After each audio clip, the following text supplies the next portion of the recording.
ভাবছেন পড়াশোনা করবেন, চাকরি করবেন, টাকা ইনকাম করবেন? আরে ভাই এত সহজ না। পড়াশোনার পাশাপাশি হাতের কাজ শিখেন। চাকরির বাজার এত সহজ না যে আপনি পড়াশোনা করলেন আর চাকরি হয়ে যাবে। হাতের কাজ শিখলে ঘরে বসে দেখা যাচ্ছে যে আপনি আপনার হাত খরচ চালাইতে পারবেন, ব্যবসা করতে পারবেন বা যাই করেন নিজের হাত খরচের জন্য অন্যের কাছে এ আপনাকে হচ্ছে ধর্ণা ধরতে হবে না। দেখেন আমি একটা বাটিক সালফার বাটিক করার জন্য আপনার হচ্ছে যে কাপড়গুলো আগেই বেঁধে নিছি। কিভাবে বেঁধে নিয়েছি সেটা আপনারা দেখতে পাচ্ছেন। খুব সহজ নিয়মেই বেঁধে নিছি।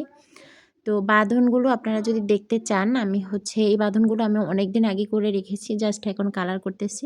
আমি হচ্ছে পরে একেকটা ভিডিওতে দেখায় দেব ইনশাআল্লাহ। আপনারা যদি আমাকে কমেন্টে জানান। তো এই যে দেখেন আমি হচ্ছে সবগুলো একটু ভিজিয়ে নিচ্ছি। আর ওইদিকে আমি হচ্ছে চুলায় পানি দিয়ে দিয়েছি। এদিকে দেখেন পানিটা ফুটে আসছে। ফুটে আসছে আমি এখানে কেমিক্যালটা দিয়ে দিব। ক্যামেরাটা ভালো যে সেটার প্রমাণ হচ্ছে এই যে দেখেন সবুজ হয়ে একবার উতরে উঠতেছে। এটাতেই বোঝা যাচ্ছে যে এটা ভালো।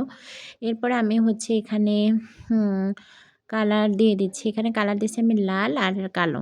লাল দিছি ৩ তোলা আর কালো দিয়ে দিছি ১ তোলা। এটাকে আমি খয়েরি করতে চেয়েছিলাম কিন্তু খয়েরি হয়নি। আমার হয়ে গেছে একটু চা পাতা কালার টাইপের। আ আপনারা তো কালার দেখলে চিনেন এটাকে কি কালার বলে। আমি আসলে চা পাতা কালারই মিন করতেছি। তো এটাও ভালোভাবে ফুটে আসলে আমি এখানে হচ্ছে রংটা ভালোভাবে একটু ফুটাবো কয়েক মিনিট। তারপরে আমি এখানে আপনার কাপড়টা দিয়ে দেবো আস্তে, আস্তে করে। আমার পাত্রটা একটু ছোট। তো আমি হচ্ছে এখন ২ টা পাত্রে নিয়ে নিবো। তো এক পাত্রে আমার কয়েকটা কাপড়, একটা 3 পিস আর একটা হচ্ছে পাঞ্জাবি ছিল।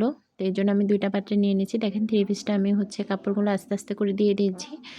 তো এখানে পানিটা একটু আমি কমিয়ে অন্য পাত্রেও নিয়ে নিয়েছি।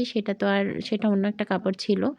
তো এই চুলার জাল হাই হিটে রেখেই আমি হচ্ছে ১০ মিনিট জাল করব। আর কাপড়টাকে একটু বারবার নেড়েচেড়ে উপর নিচ করে দিব। দেখেন এভাবে করে আমি হচ্ছে ১০ মিনিট জাল করার পরে ২০ মিনিট কি ০.৫ ঘন্টা আমি হচ্ছে রেখে দিয়েছিলাম এমনিতেই হচ্ছে ঠান্ডা হওয়ার জন্য। তো ২০ মিনিট ০.৫ ঘন্টা পরে আমি কাপড়টাকে দেখেন ভালোভাবে একটু ধুয়ে নিচ্ছি। রংটা আগলা যে রংটা আছে সেটাকে হচ্ছে চলে যাওয়ার জন্য। তো এভাবে হচ্ছে ধুয়ে নিবেন আপনারা। ধুয়ে চেপে তারপরে আমি হচ্ছে বাঁধনগুলো খুলে নেব। তো যাই হোক ভালোভাবে ধুয়ে চেপে নিচ্ছি দেখেন আপনাদের ভাইয়া। তো এরপরে আমরা হচ্ছে বাঁধনগুলো আস্তে, আস্তে করে খুলে নিচ্ছি দেখেন। তো এই যে বাঁধনগুলো খুলে নিচ্ছি, খুলে নেওয়ার পরে দেখেন কত সুন্দর একটা কালার আসছে। এটা হচ্ছে ওড়নার কাপড়টা। আর এটা হচ্ছে জামার কাপড়টা দেখেন কত সুন্দর হয়েছে। খয়েরি করতে চাইছি সেটা হয় না। কিন্তু যে কালারটা হয়েছে সেটাও আসলে মাশাআল্লাহ অনেক সুন্দর হয়েছে। তো আপনারা যদি এ ধরনের কাজ করতে চান তাহলে কোনো কোর্স ফি এর প্রয়োজন হবে না। আপনারা আমার ভিডিওগুলো ভালোভাবে দেখবেন। আশা করি আপনারা হচ্ছে ভালো কিছু করতে পারবেন ইনশাআল্লাহ। ভালো থাকবেন সবাই। আসসালামু আলাইকুম।